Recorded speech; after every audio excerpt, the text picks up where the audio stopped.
Katya Galbis was born and raised in Mexico. As a plant-based dietitian, she is dedicated to promoting a plant-based diet through her Food for Life nutrition and cooking classes. She also translates curricula and trains new Food for Life instructors for the Physicians Committee for Responsible Medicine, or PCRM.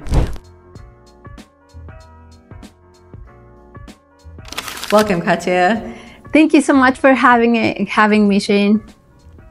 It is such a pleasure to have you on, Katya. So first things first, you have this knowledge of plant-based nutrition. I first want to start out with your why. Can you share with us your journey and what really inspired your passion for plant-based nutrition? Yeah, absolutely. Well, this is very, very interesting because I never thought I was going to be somebody that recommends a plant-based diet, right? So everything started back in 2011 when my dad invited me over his radio program. He's an animal activist, and he wanted me to explain as a dietitian, he wanted me to explain the importance of eating a plant-based diet, right? So I started the program with my dad. We noticed there was a lot of interest. And I was like, there's something here that we are missing. I knew the information wasn't available in Spanish. So I was like, I really need to inform or share this information with at least Mexico. I thought Mexico because I am from Mexico. So at the end, I discovered that not just Mexico was interested in this information, but other Latin American countries. So I started my blog. It's called Bellissima. I started sharing recipes, information, and that brought me to giving or having classes, right? Nutrition and cooking classes. Of course, with this, throughout this time, I started, certifications and studying a lot about plant-based nutrition, and discovered that this diet is good for the animals, but also for your health and for the planet. So I was like, okay, what else do you want to ask for a diet, right? Because you are covering the main points for me, at least, right? And mostly health, right? Since I came to plant-based nutrition through the ethics part of it, I learned that plant-based nutrition is really a solution to many, many chronic diseases that we see nowadays. And now, of course, I work for PCRM, the Physicians Committee for Responsible Medicine, and we are expanding the program into Spanish. So it's very exciting, and that gives me a chance to share this information with the rest of the Spanish-speaking communities. Mm-hmm. I absolutely love that there's this movement in the Spanish-speaking community for this. I do want to take a quick step back, Katya, and really understand some of the key principles of a healthy plant-based diet. Can you walk us through some of that first? Yeah, it's, right now, there's so much confusion, right? Because people are like, oh, there's low fat, low sodium, low calories, no sugar, organic, MSG free. So there's so much information out there, and it's very confusing. So we forget the basics. I really like to recommend and bring people back to basics, right?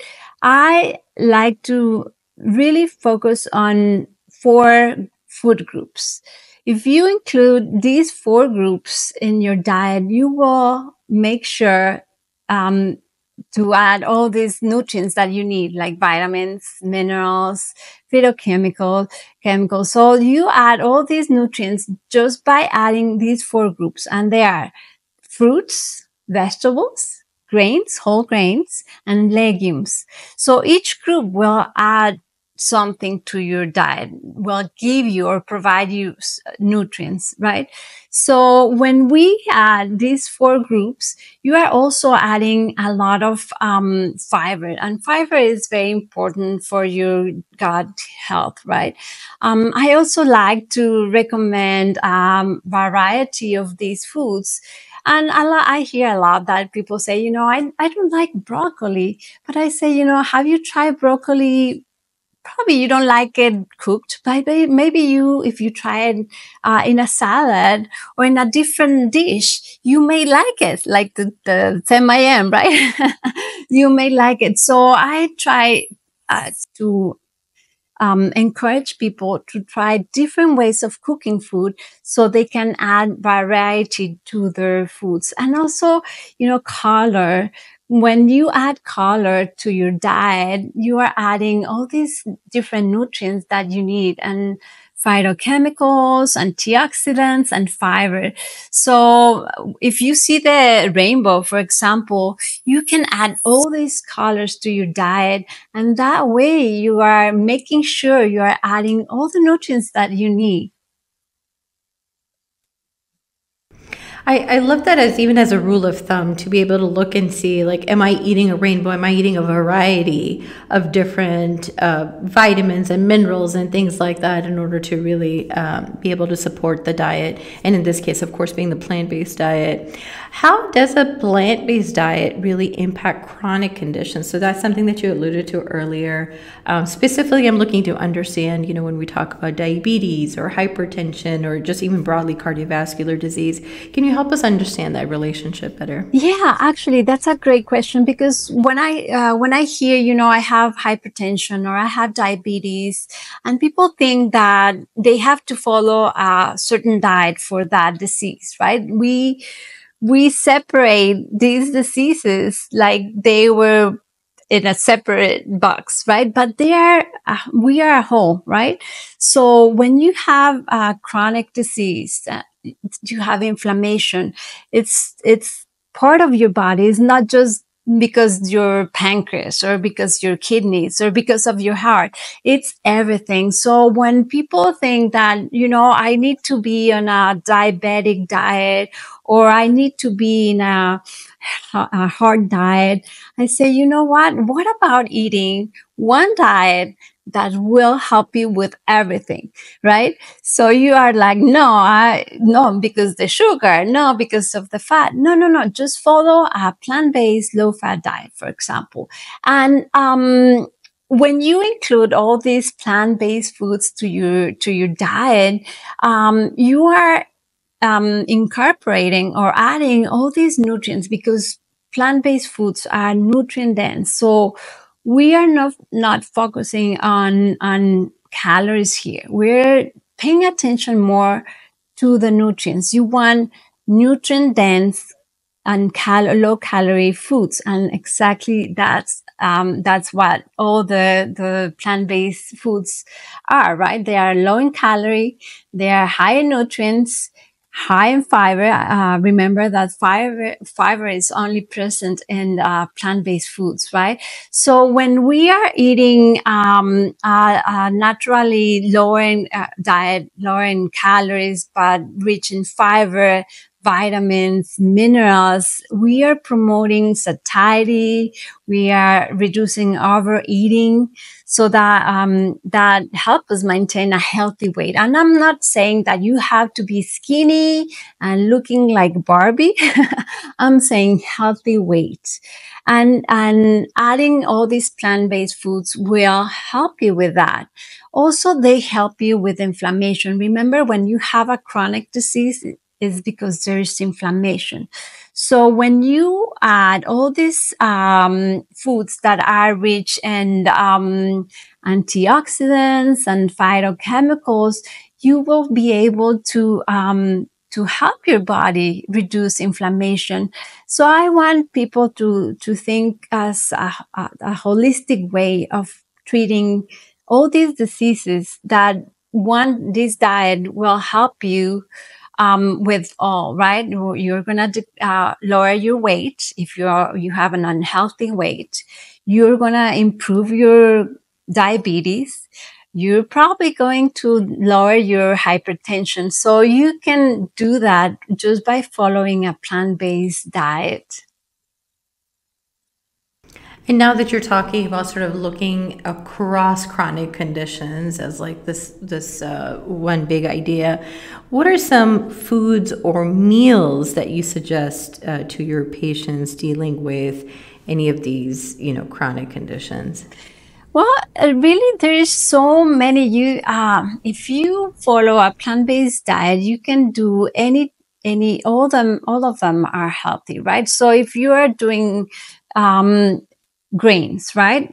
Try to add whole grains to your plate. What is brown rice, whole wheat breads, whole wheat pastas, quinoa, corn tortillas. So try to add these type of grains and limit the processed ones because they don't have many nutrients like fiber. The fiber is gone when they process the grain, and some nutrients are added back, but they are not necessarily part of the original part of the grain, right? So reducing or limiting your intake of processed grains and increasing your whole grain intake will help you too. Also, for protein, for example, you can, and I'm talking based on my cultural background, like all the Latin American countries, beans are staples, right? And you can find all kind of dishes with beans and grains and vegetables.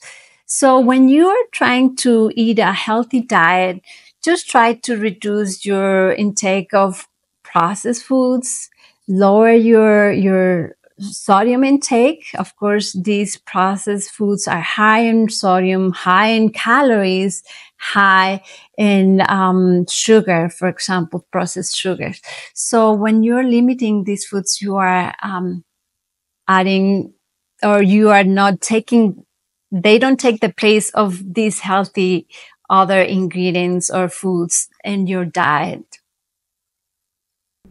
And most of these, from what I gather, they just end up becoming filler foods, but not nutrient dense foods. Exactly. And that's why when I say, okay, if you're eating, for example, I don't know, a processed food, these will take, or it won't allow you to add the healthy ones, right?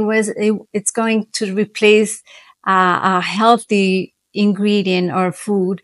So try to eat your whole grains, your legumes, your vegetables. And then if you have space to eat, some processed food, you can, but try to eat your healthy foods first. And that will, make it easier for you to say, I feel like I want a little bit of this, but, that could be helpful sometimes. So, some people may feel that when we're talking about a plant based diet, it's either hard to maintain, hard to adopt. How do you educate people who are skeptical about adopting a plant based diet? Yeah. And you know what? I'm always getting people by showing them that we can eat delicious, familiar foods. So when people think of plant-based diets, they think that they are not gonna taste good. It's gonna be boring. And when I say, you know what, have you tried this dish? I don't know, chili with beans, right? Have you tried things that you are familiar with? Like, you don't have to eat something that you are not familiar or that is not part of your culture, but start by eating these familiar foods, but changing them to a plant-based version, right? So it's something that you are used to, like, for example, pasta with meatballs or pasta with some lentil stew, right? Or you can do, instead of chili with meat, you can do chili with beans. So when you get people to try delicious food, it's easier for them to stick to it. And also culturally relevant, right? If you are familiar with the food that you used to eat, it's easier for people to change. Lots of people think that eating healthy is very expensive. When I say, you know what, if you buy the basics, beans, rice, and fruit and vegetables, you will be saving money. Actually, meat and eggs and dairy are expensive. And eating healthy means, eating the basics and going back to basics, not buying all these fancy foods that are like, this will give you, you're going to lose weight if you eat this type of food, or the latest fad diet that, they of course take advantage. It's a business, right? The food is business. So of course they will sell you foods that are, regular, chia seeds, for example, right? And it's chia seeds back are present in the Peruvian or Latin American countries for ages, for many generations. But now chia is the latest, and they say it's gonna, help you lose weight or control your blood glucose. So unfortunately, this will add, they will make them expensive, but that doesn't mean that you have to buy them. So by just going to the basics, right? And also when you have a community, other part of, making changes for, the long run, making connections and getting support, it's very important. Don't feel like you are by yourself. Sometimes, yeah, you feel like I'm the only one eating healthy, but find communities and find the support that you need. It could be family members, it could be on Facebook or any social media. There is lots of community groups that have or that promote a plant-based diet. So I think those are some strategies. And always, never feel bad that you are the only one doing these changes in your family, for example. Don't give yourself any guilt tripping or any shaming when you are like eating something that is not as healthy, because sometimes people think that, oh my goodness, I ate this and I wasn't supposed to. So don't shame yourself. Don't do the guilt trip, because that won't help. Also, don't try to do recipes that are super complicated. So start slowly and start preparing very simple recipes, right? So people think that they have to know, like, to be like a chef, professional chef, to cook healthy. So that's not the case. Start small. At least what I'm hearing you say is start small, but start somewhere. Somewhere. Right? Just bite-sized pieces. Exactly. We're coming toward the end of the episode here, Katya. I would like to squeeze in two more questions if I can. You mentioned, the cultural relevance piece, which is a big piece for us in the work that we do at Yumlish as well. What cultural barriers and challenges have you encountered when promoting plant-based nutrition when it comes to Spanish-speaking communities? Well, there's it's very important to provide resources or sources that are reputable, right? So I try to share this information. I try to share the science on the plant-based nutrition, on plant-based nutrition, but sometimes that is not enough. People want more practical information, right? An advice that they can use. If they say, yes, I know the science says that if you eat more fiber, that will help you, with weight loss or things like that.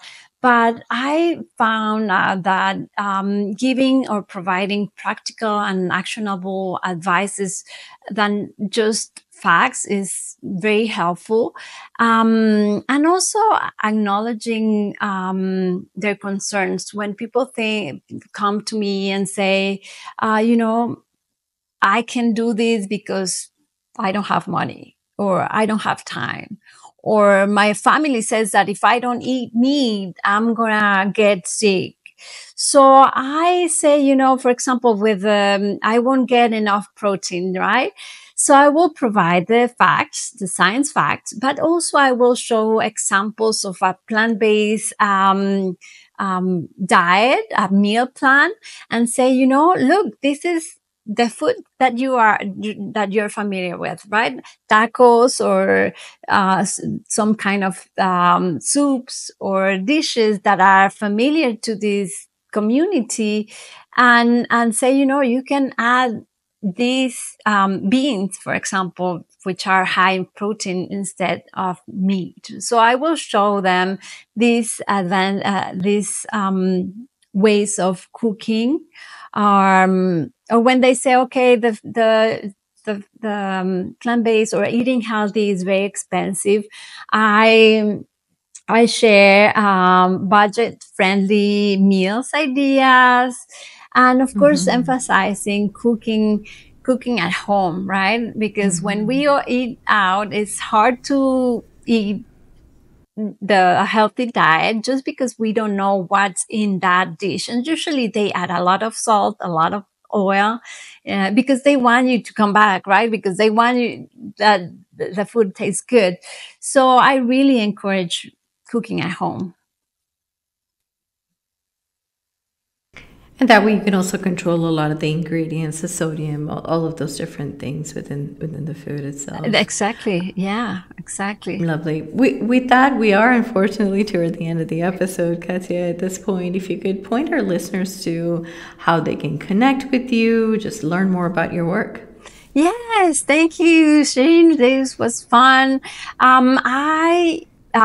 You can find us at, you can find nutrition and cooking classes, free resources and programs by going to pcrm.org. We are on Facebook as Physicians Committee for Responsible Medicine and Comité de Médicos for the Spanish social media. And you will find lots of information and classes, resources. And I hope this information is useful. Very much so, Katya. Thank you so very much. To our listeners, thank you for listening into another episode of the Yumlish podcast. It is that time to give you some work to do yourself. So head over to our social media, find this podcast post, and comment below to tell us what is your favorite plant-based dish. And if you're not on a plant-based diet, that's absolutely fine. Help us understand, where would you start? Where would you even begin to start a plant-based diet for yourself or for a loved one? Again, head over to @Yumlish, both on Facebook or on Instagram. Find this podcast post, comment below again to tell us either what is your favorite plant-based dish or what is a plant-based dish you'd love to explore next for yourself. We will continue the conversation there. Katya, thank you so very much again. Thank you so much for having me, Shane.